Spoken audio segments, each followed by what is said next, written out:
कैसी है तुम्हारी मोहब्बत कि तुमने मुझसे मेरा सब कुछ छीन लिया, मेरा सब कुछ मुझसे छीन लिया। इतनी दौलत के दिखावे करने चला आता है। इसे मोहब्बत नहीं कहते। समझता क्या है खुद को? मेरा दम निकला जा रहा है। मैं जानना चाहती हूँ कि आंटी के सामने तुमने इतना बड़ा झूठ क्यों बोला? बहुत जल्द समझ आऊंगा। तुम तो मेरी सिचुएशन हाथ जोड़ता हूँ तुम्हारे आगे। दोस्तों, ड्रामा सीरियल लाडली के आने वाले एपिसोड में आप लोग देखने वाले हैं। ये ड्रामा बहुत ही इंटरेस्टिंग बन चुका है। जैसा कि आप सबको पता है कि उमर को बिजनेस में काफ़ी नुकसान हुआ है। दोस्तों, सारे घर वाले तो उसके ऊपर चढ़ ही जाते हैं और उमर की काफ़ी इंसल्ट होती है, क्योंकि उमर जो इतना घर में फुला के चल रहा था, इज्जत अरसल के सामने तो अब कुछ भी नहीं रही, तो वो अरसल के सामने कुछ बोल भी नहीं पाता। यहाँ पर मरियम उसका साथ देती है और कहती है कि मैं आपकी मदद कर सकती हूँ अगर आप चाहें तो। लेकिन दोस्तों, उमर कहता है तुम मेरी कौन सी मदद करोगी।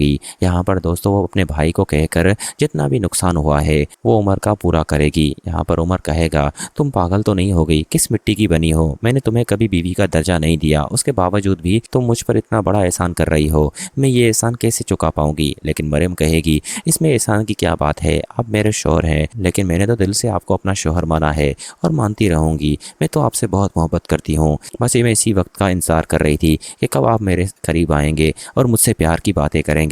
इसी लम्हे का मैं इंतजार कर रही थी। उमर तो मरियम की आंखों में देखकर हैरानी रह जाता है कि किस कदर ये अंधी मोहब्बत मुझसे करती है और मैं हूं कि इसको बिल्कुल टाइम नहीं देता। वहीं दूसरी तरफ दोस्तों आपको ये भी दिखाया जाएगा कि रोहम अपनी वालदा की वजह से काफी परेशान होगा। रोहम को तो पता ही नहीं है कि उसकी वालदा किस वजह से बीमार हुई थी और इतना बड़ा टेंशन किस वजह से लिया था। जब उसे पता चलेगा कि ये सब नाजो का प्लान था तो दोस्तों वो नाजो को खड़े खड़े तलाक दे देगा, क्योंकि नाजो को तो वो इतना नहीं चाहता जितने वो अपनी माँ से मोहब्बत करता है। दोस्तों बस उसकी वालदा यही तो चाहती है कि नाजो को वो तलाक ना दे और नाजो के साथ खुश रहे, और इसी बात की भनक वो अपने बेटे को होने नहीं देती। चाहती है कि वो बस अकेली रहे। लेकिन दोस्तों रोहम अब ऐसा नहीं करेगा, वो अपनी माँ को अपने साथ ही रखेगा। और इब्रिश की भी यही जिद होती है, क्योंकि इब्रिश तो अब शादी करके चली गई, लेकिन रोहम ऐसा नहीं चाहेगा। रोहम चाहेगा अगर नाजो को जाना है तो चली जाए, मैं अपनी वालदा का ख्याल खुद रख सकता हूँ। दोस्तों उसकी वालदा कहेगी ऐसा ना करो बेटा, तुम्हारी अभी भी शादी हुई है, मैं नहीं चाहती कि मेरी बीमारी की वजह से तुम नाजो से दूर हो जाओ।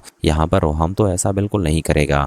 अगले सीन में दोस्तों आपको ये भी दिखाया जाएगा कि उमर का जो भी नुकसान हुआ है वो अब परवेज पूरा कर लेगा, और यहाँ पर उमर के दिल में भी मरियम के लिए मोहब्बत जाग उठेगी और दोनों एक दूसरे से काफी मोहब्बत करेंगे। उमर तो काफी खुश हो जाएगा। वहीं दूसरी तरफ सुंदस के यहाँ भी बेटा पैदा होगा, काफी खुश होगी। लेकिन इन सब में जो हाल बुरा होगा वो होगा नाजो का। नाजो इन सब में नाखुश होगी, उसने अपने आप को खुद ही बर्बाद किया है।